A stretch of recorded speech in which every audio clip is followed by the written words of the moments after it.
السلام علیکم ورحمۃ اللہ وبرکاتہ۔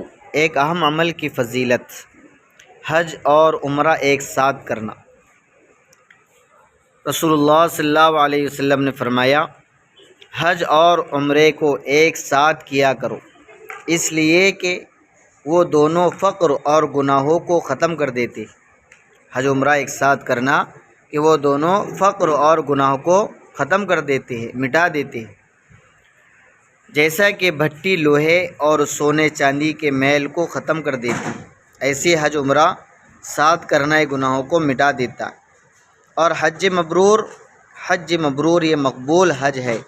حج مبرور کا بدلہ تو صرف جنت ہی ہے، اس لیے اللہ نے موقع دیا تو ہم حج اور عمرہ ایک ساتھ کریں تاکہ ہمارے تمام گناہ جو ہے یہ معاف ہو جائے، اور اللہ ہم تمام کو حج عمرے کی سعادت نصیب فرمائے۔